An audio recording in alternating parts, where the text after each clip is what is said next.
ಓಂ ಹರಿ ಓಂ. ಇಮಂ ವಿವಸ್ವತೆ ಯೋಗಂ ಪ್ರೋಕ್ತವಾನಹಮವ್ಯಯಂ ವಿವಸ್ವಾನ್ಮನವೇ ಪ್ರಾಹ ಮನುರಿಕ್ಷ್ವಾಕವೇ ಭವೇತ್. ಹರಿ ಓಂ. ಇವತ್ತಿನ ದಿನ ರಥಸಪ್ತಮಿ ಇದೆ ರೀ. ಈ ರಥಸಪ್ತಮಿಯ ನಿಮಿತ್ತದಿಂದಾಗಿ ನೀವೆಲ್ಲರೂ ಬಂದಿದ್ದೀರಿ. ಇವತ್ತು ನಿಮ್ಮ ಒಂದು ಸಾನ್ನಿಧ್ಯದಲ್ಲಿ ಅಂತ ಹೇಳಿದರೆ ಇವತ್ತಿನ ಸೂರ್ಯನಾರಾಯಣನ ಆರಾಧನೆಯ ಮಹತ್ವದ ದಿನ ರೀ. ರಥಸಪ್ತಮಿ ಅಂತ ಹೇಳಿದರೆ ಇದು ಸಪ್ತಮಿ ದಿನ ಅಂತ ಹೇಳ್ತಾರೆ. ಹಾಗಂದರೆ ನೋಡಿದರೆ ಸಪ್ತಮಿ ದಿನ ಮಾಘ ಮಾಸದ ಶುಕ್ಲ ಪಕ್ಷದ ಸಪ್ತಮಿಯ ದಿನ ಆ ಸೂರ್ಯನಾರಾಯಣ ರಥವನ್ನು ಏರ್ತಾನೆ ಮತ್ತು ಅವನು ಉತ್ತರಕ್ಕೆ ಪ್ರಯಾಣ ಮಾಡ್ತಾನೆ. ಈಗ ಅವನ ಶಾಖ ಉಷ್ಣತೆ ಹೆಚ್ಚಾಕ್ಕೊಂತ ಹೋಗ್ತೈತೆ ಅಂಥೇಳಿ ಅದಕ್ಕಾಗಿ ಇಲ್ಲಿ ಭಗವಂತ ಭಗವದ್ಗೀತೆಯ 4ನೇ ಅಧ್ಯಾಯದ ಮೊಟ್ಟ ಮೊದಲನೇ ಶ್ಲೋಕದಲ್ಲಿ ಶ್ರೀಕೃಷ್ಣ ಹೇಳ್ತಾನೆ, ಈ ಜ್ಞಾನವನ್ನು ನಾನು ಮೊದಲು ಯಾರಿಗೆ ಹೇಳಿದ್ದೇನೆ ಅಂತ ಹೇಳಿದರೆ ಇಮಂ ವಿವಸ್ವತೆ ಯೋಗಂ ಪ್ರೋಕ್ತವಾನ ಹಮವ್ಯಯಂ. ಈ ಅವ್ಯಯವಾಗಿರುವಂತಹ ಯೋಗ ವಿದ್ಯೆಯನ್ನು ನಾನು ಮೊಟ್ಟ ಮೊದಲು ಸೂರ್ಯನಿಗೆ ಹೇಳಿದ್ದೇನೆ ಅಂಥೇಳಿ. ಅದಕ್ಕಾಗಿ ಪರಮಾತ್ಮನ ಪ್ರಥಮ ಶಿಷ್ಯ ಅಂತ ಹೇಳಿದರೆ ಸೂರ್ಯರೇ. ಯಾರು ಭವಿಷ್ಯ ಉಜ್ವಲ ಆಗಬೇಕಾಗಿರುತ್ತದೆಯೋ ಇವತ್ತಿನ ದಿನ ಆ ತಮ್ಮ ತಮ್ಮ ಸದ್ಗುರುಗಳಿಗೆ ಅವರು ಪ್ರಣಾಮವನ್ನು ಮಾಡಿ ಅವರ ಆಶೀರ್ವಾದವನ್ನು ತೆಗೆದುಕೊಂಡಿದ್ದೇ ಆದರೆ ಅವರ ಜೀವನ ಧನ್ಯ ಅಂಥೇಳಿ. ಆದರೂ ನೀವು ಬೆಳಿಗ್ಗೆ ಎದ್ದು ಬಂದಿದ್ದು ಗ್ರೇಟ್ ರೀ.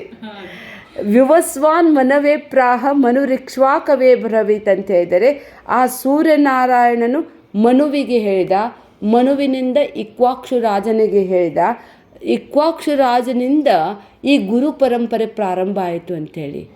ಅದಕ್ಕಾಗಿ ಏವಂ ಪರಂಪರಾ ಪ್ರಾಪ್ತಂ ಇಮಂ ರಾಜರ್ಷಯೋ ವಿದುಹು ಸಕಾಲೇ ನೇಹ ಮಹತ ಯೋಗ ನಷ್ಟ ಪರಂತಪ ಅಂಥೇಳಿ ಅವನ ಶ್ರೀಕೃಷ್ಣ ಸೂರ್ಯನಿಗೆ ಹೇಳ್ತಾ ಅರ್ಜುನನಿಗೆ ಹೇಳ್ತಾ ಇದ್ದಾನೆ. ಅರ್ಜುನನಕ್ಕಿಂತ ಮೊದಲಿನ ಫಸ್ಟ್ ಶಿಷ್ಯ ಅಂತ ಹೇಳಿದರೆ ಭಗವಂತನಿಗೆ ಅದು ಸೂರ್ಯ ಅಂಥೇಳಿ.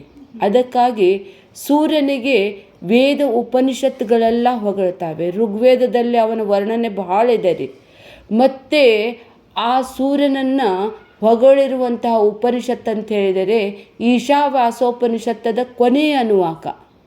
ಹಿರಣ್ಮಯೇನ ಪಾತ್ರೇಣ ಸತ್ಯಸ್ಯಾಪಿ ಹಿತಮುಖಂ ತತ್ವಂ ಪೂಷನ್ನ ಪಾರುಣು ಸತ್ಯಧರ್ಮ ಆಯ ದೃಷ್ಟಯೇ ಪೂಷನ್ಯೇ ಏಕರ್ಷಯಮ ಸೂರ್ಯ ಪ್ರಾಜಾ ಆಪತ್ಯವ್ಯೂಹ ರಶ್ಮಿನ್ ಸಮೂಹ ತೇಜೋ ಯತ್ತೆ ಏ ರೂಪಂ ಕಲ್ಯಾಣತಮಂ ತತ್ತೇ ಏ ಪಶ್ಯಾಮಿ ಯೋಸಾವಸೌ ಪುರುಷ ಸೋಹಮಸ್ಮಿ ವಾಯುನಿಲಮೃತಮತೇದಂ ಭಸ್ಮ ಅಂತಗುಂ ಶರೀರಂ.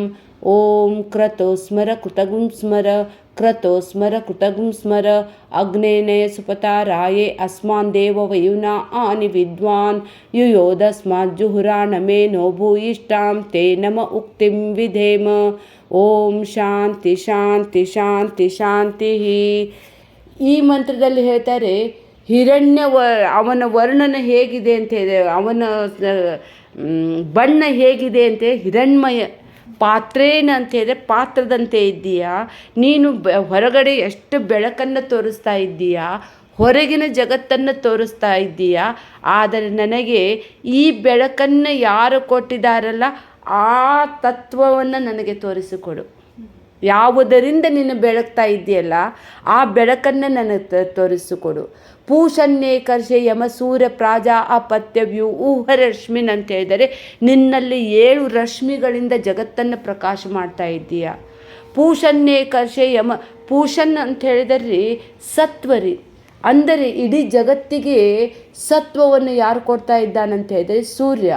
ಅದು ಹೇಗೆ ಅಂತ ಹೇಳಿದರೆ ಸೂರ್ಯ ಸಮುದ್ರದಿಂದ ನೀರನ್ನು ಎಲ್ಲ ಬಾಷ್ಪೀಕರಣ ಮಾಡಿ ಅದನ್ನು ಮೋಡಗಳನ್ನು ತಯಾರು ಮಾಡಿ ಅದನ್ನು ಮತ್ತೆ ರಿಟರ್ನ್ ಕೊಡ್ತಾ ಇದ್ದಾನೆ. ಆದರೆ ಆ ನೀರಿನಲ್ಲಿ ಎಲ್ಲ ವಿಟಮಿನ್ಗಳನ್ನು ಹಾಕಿ ಕೊಡ್ತಾನೆ. ಪೂಷನ್ ಅಂತ ಹೇಳಿದರೆ ಪೋಷಣೆ ಮಾಡುವನು. ಆ ನೀರಿನಿಂದಲೇ ಬೆಳೆ, ಆ ಬೆಳೆಯಿಂದಲೇ ಇಡೀ ಜಗತ್ತೆಲ್ಲವೂ ಸಂರಕ್ಷಿತವಾಗಿದೆ ಅಂಥೇಳಿ. ಸೂರ್ಯನನ್ನು ಎಷ್ಟು ಹೊಗಳಿದ್ರೂ ಸಹಿತ ಕಡಿಮೆನೇ ಅದ ರೀ. ಮತ್ತೆ ಹೇಳ್ತಾರೆ ಕ್ರತೋ ಸ್ಮರ ಕೃತಗುಂ ಸ್ಮರ ಕ್ರತೋ ಸ್ಮರ ಕೃತಗುಂ ಸ್ಮರ. ಅಂದರೆ ನಾನು ಇಷ್ಟು ದಿನ ಎಷ್ಟು ಒಳ್ಳೆ ಕೆಲಸ ಮಾಡಿದೆನಲ್ಲ ಅದು ಕೊನೆಗಾಲಕ್ಕೆ ನೀನು ನನಗೆ ನೆನಪಿಸುವಂತೆ ಮಾಡು. ಅದಕ್ಕಾಗಿ ನಾವು ಚಲೋ ಮಾಡಿದರೆ ಚಲೋ ನೆನಪು ಬರ್ತೈತಿ, ಕೆಟ್ಟ ಮಾಡಿದ್ರೆ ಕೆಟ್ಟ ನೆನಪು ಬರ್ತೈತಿ. ಈಗ ನೀವು ಬೆಳಿಗ್ಗೆ ಎದ್ದು ಬಂದಿದ್ದು ಒಂದು ಮೆಮೊರಿಯಲ್ಲಿ ಇದು ಫಿಕ್ಸ್ ಆಗಿಬಿಡ್ತೈತಿ. ಅದಕ್ಕಾಗಿ ಹೇಳ್ತಾರೆ, ಅಂತಕಾಲೇಚ ಮಾಮೇವ ಸ್ಮರನ್ ಮುಕ್ತ ಕಲೇವರಂ ತಮ್ ತಮೇವೈತಿ ಕೌಂತೆಯ ಸದಾ ತದ್ಭಾವ ಭಾವಿತ. ನಾವು ಮಾಡಿರುವಂತಹ ಒಳ್ಳೆಯ ಕರ್ಮಗಳ ನೆನಪಿಗೆ ಬಂದರೆ ಆ ಲೋಕಗಳಿಗೆ ಹೋಗ್ತೇವ್ರಿ ನಾವು. ಅದಕ್ಕಾಗಿ ಹೇ ಸೂರ್ಯನಾರಾಯಣನೇ, ನೀ ಸದಾಕಾಲ ಇರುವಂಥವನೇ. ರಾತ್ರಿನೂ ಇರ್ತಾನ್ರಿ, ನಾವು ಅವನಿಗೆ ಬೆನ್ನು ಮಾಡಿರ್ತೇವೆ. ಅದಕ್ಕಾಗಿ ಹೇಳ್ತಾರೆ, ನನಗೆ ನನ್ನ ಸತ್ಕರ್ಮಗಳನ್ನೆಲ್ಲ ನೆನಪಿಗೆ ತರುವಂತೆ ಮಾಡು. ನನ್ನ ಲೋಕಾಂತರಕ್ಕೆ ಹೋಗುವಾಗ ಒಳ್ಳೆಯ ಕರ್ಮಗಳನ್ನೇ ನನ್ನ ಎದುರುಗಡೆ ಬರುವಂತಾಗಲಿ. ಅದಕ್ಕಾಗಿ ಹೇಳ್ತಾರೆ, ಇವತ್ತಿನ ದಿನ ಅತ್ಯಂತಿಕ ಶ್ರೇಷ್ಠವಾದದ್ದು. ಇದಕ್ಕೆ ವೇದ ಉಪನಿಷತ್ತುಗಳು ಸಹಿತ ಹೊಗಳ್ತಾ ಇದ್ವಿ. ಅದಕ್ಕಾಗಿ ಮಕ್ಕಳು ನಿತ್ಯವೂ ಕೂಡ ಗಣಪತಿ ಸಂಕಟ ಮೋಚನ ಸ್ತೋತ್ರಂ ಅಂತದ, ಅದನ್ನು ಹೇಳಬೇಕು. ಮತ್ತು ಸೂರ್ಯಾಷ್ಟಕಂ ಅಂತದ ರೀ, ಭಕ್ತಿ ಸುಧಾ ಓದಿದ್ರೆ ನಡೀತೈತಿ, ಅದರಲ್ಲೇನೂ ಬರ್ತೈತಿ. ಮತ್ತೆ ಹೇಳ್ತಾರೆ, ರಾಮನಿಗೂ ಸಹಿತ ಚಿಂತಾಕ್ರಾಂತನಾಗಿದ್ದ ಅಂತ. ಆವಾಗ ಅಗಸ್ತ್ಯ ಮುನಿ ರಾಮೇಶ್ವರದಲ್ಲಿ ಪೂರ್ವಾಭಿಮುಖ ಕುಳಿತುಕೊಂಡು ಅವರಿಗೆ ಆದಿತ್ಯ ಹೃದಯ ಹೇಳಿದ್ದಾರೆ. ಆ ಆದಿತ್ಯ ಹೃದಯದಲ್ಲೇನು ಹೇಳ್ತಾರೆ, ತಥೋ ಯುದ್ಧ ಪರಿಶ್ರಾಂತಂ ಸಮರೇ ಚಿಂತೆಯ ಸ್ಥಿತಂ ರಾವಣಂ ಜಾಗ್ರತೋ ದೃಷ್ಟ ಯುದ್ಧಾಯ ಸಮುಪಸ್ಥಿತಂ. ಎಂಥ ಕಾಲಪ್ಪ ಅಂತ ಹೇಳಿದರೆ, ಆ ರಾಮನ ಹತ್ರ ಒಂದು ಸೈನ್ಯ ಇಲ್ಲ, ತನ್ನ ಹಣಬಲ ಇಲ್ಲ, ಏನೂ ಇಲ್ಲದೆ ಇರುವಂತಹ ಕಾಲದಲ್ಲಿ ಅಂತಹ ಶ್ರೇಷ್ಠನಾಗಿರುವಂತಹ ಜಗದ್ವಿಖ್ಯಾತನಾಗಿರುವಂತಹ ರಾವಣನ ಜೊತೆಗೆ ನಾನು ಹೇಗೆ ಯುದ್ಧ ಮಾಡಬೇಕಂತೇಳಿ ಚಿಂತೆ ಒಳಗಾದಾಗ ಅಗಸ್ತ್ಯ ಮುನಿ ಬಂದ ಅವನು ಹೇಳ್ತಾನೆ, ಹೇ ರಾಮ ರಾಮ ರಾಮ ಮಹಾಭಾವೋ ಶೃಣು ಗುಹ್ಯ ಸನಾತನಂ ಏನ ಸರ್ವಾರಿನ್ ವತ್ಸ ಸಮರೇ ವಿಜಯಿಷ್ಯಸೆ. ನೀ ಅವಶ್ಯವಾಗಿ ವಿಜಯ ಉಂಟಾಗಬೇಕಾಗಿದ್ದೇ ಆದರೆ ನೀನು ಆದಿತ್ಯ ಹೃದಯವನ್ನು ಸ್ಮರಣೆ ಮಾಡು ಅಂತ ಹೇಳ್ತಾರೆ. ಸೂರ್ಯನನ್ನು ನೀನು ಆರಾಧನೆ ಮಾಡಿದ್ದೇ ಆದರೆ ನಿನ್ನ ವಿಜಯ ನಿಶ್ಚಿತ ಅಂತೇಳಿ. ಅದಕ್ಕಾಗಿ ಹೇಳ್ತಾರೆ, ಯಾರು ಸೂರ್ಯೋದಯಕ್ಕಿಂತ ಮೊದಲು ಹೇಳ್ತಾರೋ ಅವರ ಜೀವನ ಸಾರ್ಥಕ ಆಗೋದು 100%. ಬೆಳಗಿನ ಜಾವಕ್ಕೆ ಉಷಕಾಲ, ಅರುಣೋದಯ, ಸೂರ್ಯೋದಯ ಯಾರು ನೋಡುತ್ತಾರೋ ಅವರಿಗೆ ಶುಭೋದಯ ಗ್ಯಾರಂಟಿ. ಅದಕ್ಕೆ ಆದಿತ್ಯ ಹೃದಯಂ ಪುಣ್ಯಂ ಸರ್ವಶತ್ರು ವಿನಾಶನಂ. ಎಲ್ಲ ಶತ್ರುಗಳೆಲ್ಲ ನಾಶ ಆಗ್ತಾವ್ರಿ. ಮೊದಲಿನ ಶತ್ರು ಅಂದರೆ ನಮ್ಮಲ್ಲಿರುವಂಥ ಆಲಸ್ಯ ಶತ್ರುನ ರೀ, ಎಲ್ಲಕ್ಕಿಂತ ದೊಡ್ಡ ಶತ್ರು ಅಂತ ಹೇಳಿದ್ದಾರೆ ಆಲಸ್ಯ ಹೀ ರಿಪುಹು. ಬೆಳಗಿನ ಜಾವಕ್ಕೆ ಹೇಳಲಿಕ್ಕೇನು ಕೊಡೋದಿಲ್ಲ, ಬೆಳಗಿನ ಜಾವಕ್ಕೆ ಹತ್ತೋ ನಿದ್ದೆ ಸಕ್ಕರೆ ನಿದ್ದೆ ಅಂತ ಹೇಳ್ತಾರ್ರಿ. ಅದು ಭಾಳ ಸ್ವೀಟ್ ಇರ್ತೈತಿ. ಅದಕ್ಕೆ ಒದ್ದು ನೀವು ಎದ್ರಿ ನಿಮ್ಮ ಜೀವನ ಸಕ್ಸಸ್ ಅಂತೇಳಿ. ಅದಕ್ಕಾಗಿ ಅವ್ರು ಹೇಳ್ತಾರೆ, ಜಯಾವಹಂ ಜಪೇ ನಿತ್ಯಂ ಅಕ್ಷಯಂ ಪರಮಂ ಶಿವಂ ಸರ್ವಮಂಗಲ ಮಾಂಗಲ್ಯಂ ಸರ್ವ ಪಾಪ ಪ್ರಣಾಶನಂ ಚಿಂತಾ ಶೋಕ ಪ್ರಶಮನಂ ಆಯುರ್ವರ್ಧನಂ ಉತ್ತಮಂ. ಯಾರು ಸೂರ್ಯನನ್ನು ನೋಡ್ತಾರಲ್ಲ, ಯಾರು ಸೂರ್ಯ ನಮಸ್ಕಾರ ಹಾಕಿದಂದ್ರೆ 100% ಸಕ್ಸಸ್. ಅವ್ರ ಫಿಗರ್ನಲ್ಲಿ ಇವು ಎಲ್ಲ ಟಯರ್ಸ ಬರಂಗಿಲ್ಲ ರೀ, ಹಿಂದೆ ಮುಂದೆ ಫಿಗರ್ ಅಷ್ಟು ಸುಂದರವಾಗಿರ್ತೈತಿ. ಕಡಿಮೆ 11 ಅಂತ ಹೇಳ್ತಾರೆ. 11 ಮಾಡ್ಬೇಕ್ರಿ ಎಂಗೇಜ್ನಾಗಿದ್ದಾಗ. ಆಮೇಲೆ ಓಲ್ಡ್ ಏಜ್ ಆದ ಹಾಗೆ ನಮ್ಮ ಶರೀರ ನಮ್ಮ ಮಾತು ಕೇಳಂಗಿಲ್ಲ. ಅವಾಗ ಯಥಾಶಕ್ತಿ ನಿಮಗೆ ಎಷ್ಟು ಆಗ್ತೈತಲ್ಲ, ನಿಮ್ಮ ಶರೀರ ಎಷ್ಟು ಹೇಳ್ತೈತಲ್ಲ ಅಷ್ಟು ಮಾಡ್ಬೇಕಂತೇಳಿ. ಮತ್ತೆ ಹೇಳ್ತಾರೆ, ಸರ್ವ ದೇವಾತ್ಮಕೋ ಏಷಃ ತೇಜಸ್ವಿ ರಶ್ಮಿ ಭಾವನಃ ಏಷ ದೇವಾಸುರಗಣಾನ್ ಲೋಕಾನ್ ಪಾತಿ ಗವಸ್ತಿಭಿ ಏಷ ಬ್ರಹ್ಮ ಚ ವಿಷ್ಣುಶ್ಚ ಶಿವಸ್ಕಂದ ಪ್ರಜಾಪತಿ. ಏಷ ಬ್ರಹ್ಮ ಏಷ ವಿಷ್ಣು ಏಷ ಶಿವ ಏಷ ಸ್ಕಂದ ಏಷ ಪ್ರಜಾಪತಿ. ಇವನಿಂದಲೇ ಎಲ್ಲವೂ ಜಗತ್ತಂತೇಳಿ, ಇವನೇ ಬ್ರಹ್ಮ, ಇವನೇ ವಿಷ್ಣು, ಇವನೇ ಸ್ಕಂದ, ಇವನೇ ಶಿವ, ಇವನೇ ಪ್ರಜಾಪತಿ. ಬ್ರಹ್ಮ ವಿಷ್ಣು ಮಹೇಶ್ವರ ಅಧಿಷ್ಠಾನದ ದೇವತೆ ಅಂಥೇಳಿ. ಅದಕ್ಕಾಗಿ ಹೇಳ್ತಾರೆ, ಈ ಆದಿತ್ಯ ಸವಿತಾ ಸೂರ್ಯ ಖಗ ಪೂಷ ಗವಸ್ತಿಮಾನ್ ಸುವರ್ಣ ಸದೃಶೋ ಭಾನು ಸ್ವರ್ಣರೇತ ದಿವಾಕರ. ಎಷ್ಟೋ ಸೂರ್ಯನ ಇದನ್ನು ಸ್ತುತಿ ಅದ ರೀ. ಅದಕ್ಕಾಗಿ ಸೂರ್ಯನನ್ನು ನಾವು ಸ್ತುತಿ ಮಾಡಿದ್ದೇ ಆದರೆ ನಮ್ಮ ಜೀವನವೇ ಧನ್ಯ. ಇವತ್ತಿನ ದಿನ ಯಾರು ತಮ್ಮ ಸದ್ಗುರುಗಳನ್ನು ಭೇಟಿ ಆಗ್ತಾರೋ, ಅವರಿಂದ ಯಾರು ಈ ಆದಿತ್ಯ ಸ್ತೋತ್ರವನ್ನು ಕೇಳ್ತಾರೋ ಅವರ ಜೀವನವೇ ಸಾರ್ಥಕ. ಅದಕ್ಕಾಗಿ ಕೊನೆಯದಾಗಿ ಹೇಳುವಂಥ ಪ್ರಯತ್ನ ಮಾಡ್ತಾ ಇದ್ದೇನೆ. ಆದಿತ್ಯ ಪ್ರೇಕ್ಷ ಜಪ್ತ್ವಾ ತು ಪರಂ ಹರ್ಷಮವಾಪ್ತವಾನ್ ತ್ರಿರಾಚ್ಯಂ ಶುಚಿರ್ಭೂತ್ವಾ ಧನುರಾದಾಯ ವೀರ್ಯವಾನ್ ರಾವಣಂ ಪ್ರೇಕ್ಷ ರುಷ್ಟಾತ್ಮ ಯುದ್ಧಾಯ ಸಮುಪಾಗಮತ ಸರ್ವಯತ್ನೇನ ಮಹತ ವದೇತಸ್ಯ ಧೃತೋ ಭವೇತ್. ಈ ಒಂದು ಆದಿತ್ಯ ಹೃದಯವನ್ನು ಹೇಳಿ ಆ ಸೂರ್ಯನಾರಾಯಣನ ಸ್ಮರಿಸಿ ಆ ರಾಮ ಯುದ್ಧ ಮಾಡಿ ಆ ರಾವಣನನ್ನು ಗೆಲ್ತಾನ್ರಿ. ರಾವಣ ಅಂದರೆ ಯಾರೋ ಅಲ್ಲ ರೀ, ನಮ್ದೊಳಗನ ಇದ್ದಾನೆ ರಾವಣ.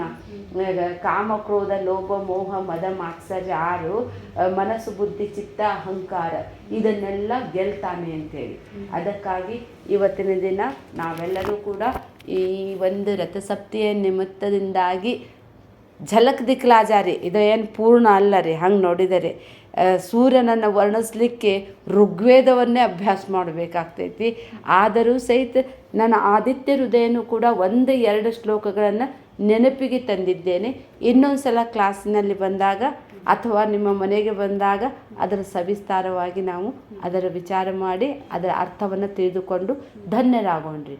ಆದರೂ ಸಹಿತ ಈ ಹನುಮಂತನ ಗುರುರಿವ ಇವತ್ತಿನ ದಿನ ಹನುಮಂತ ಸೂರ್ಯನಾರಾಯಣನ ಹತ್ರ ಹೋಗಿ ಸಾಷ್ಟಾಂಗ ಪ್ರಣಾಮ ಹಾಕಿ ನೀನು ನನ್ನ ಗುರು ಆಗಬೇಕು, ನಾನು ನಿನ್ನ ಶಿಷ್ಯನಾಗ್ತೇನೆ ಅಂತ ಹೇಳ್ತಾನೆ.